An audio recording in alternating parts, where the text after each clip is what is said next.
Hindi lang daw Taal Lake sa Batangas ang posibleng pinagtapunan ng mga labi ng mga nawawalang sabungero ayon kay PNP Chief Nicolas Torre III. Ang unang nagsiwala tungkol sa pagtatapon umano sa Taal Lake na si Julie Dondon Patidongan, may pinakita ring tattoo na kapareho raw sa iba pang sangkot sa pagkawala ng mga sabungero. May unang balita si Ian Cruz. Ipinakita sa akin ni Julie Dondon Patidongan alias Sotoy ang tattoo niya ni San Miguel Arcangel na nasa may likod malapit sa batok. Ayon sa kanya, nasa 20 raw silang may kaparehong tattoo. Tanda umano ng kanilang malalim na samahan ng mga anyay may kinalaman sa missing sabongeros. Pero may ibang miyembro raw na pinabago na ang tattoo. Yung tattoo dito, yung sa amin, alam na ng ano to, yung Arcangel, yung grupo na yan, may mga tattoo lahat yan. Kaya imposible. Yung isang kaibigan ko na pulis, nagpadala na ng picture na binago niya na yung tattoo sa likod. Yung tattoo namin dito sa likod, ngayon pinatakman na nila. Pero halatang halata kahit takpan pa ninyo ng ilang tattoo yan, hindi nyo mabago yan. Sabi ni Patidongan, mula nang ilabas daw niya ang mga nalalaman tungkol sa kaso ng mga nawawalang sabungero, kaliwat kanan na raw ang banta sa kanya. Pinadalhan pa ako ng bulaklak na rest in peace. Hindi ako matatakot kung sino ka man yung Poncio Pilato ka nagpapadala sa akin ng ganyan. Takutin mo yung ang lolo mong panot. Huwag ako. Handa na raw ang kanyang salaysay pero may inaayos pa bago isumite sa Department of Justice. Yung pidabit na yan, nandyan na yan. Katulad nung sinabi ko na nakaraan, kulang pa talaga.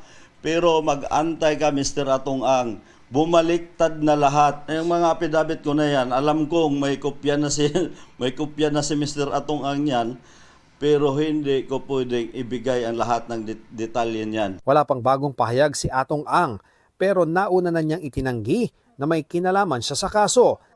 Nasa protective custody ngayon ng PNP si Patidongan.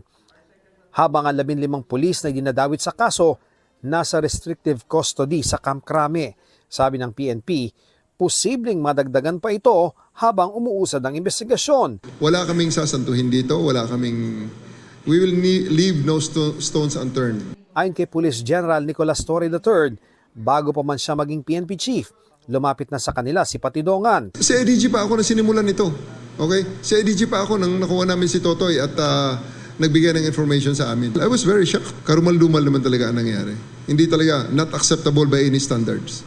Dagdag pa ng PNP chief, hindi lang daw sa Taal Lake may tinapong labi ng mga nawawalang sabungero. Based on our information, hindi naman sa Taal ang disposal, no? Hindi lang sa lake ang disposal. May mga areas pa. At yan naman ay mga ini-examine na namin. May sinasabi, sinunog. May mga sinabi, binaon. Hindi na idinitalye ni Torre kung saang mga lugar pa sila naghahanap para hindi anya madiskarilang investigasyon. Sa ngayon, ayon sa Department of Justice, may mga natukoy ng lugar pero sa palibot pa lang ng Taal Lake na malapit sa ilang palaisdaan doon. There will be layers of sediments because there are eruptions going on. There will be murkiness in the waters because of the weather. But that being the case, it doesn't stop us from looking into the lake as the resting place of many of those missing people. Ayon pa sa DOJ, may iba pang mga testigo na lalantad ngayong linggo. Ito ang unang balita. Ian Cruz para sa GMA Integrated News. Kapuso, huwag magpapahuli sa latest news and updates. Mag-iuna ka sa balita at mag-subscribe sa YouTube channel ng GMA Integrated News.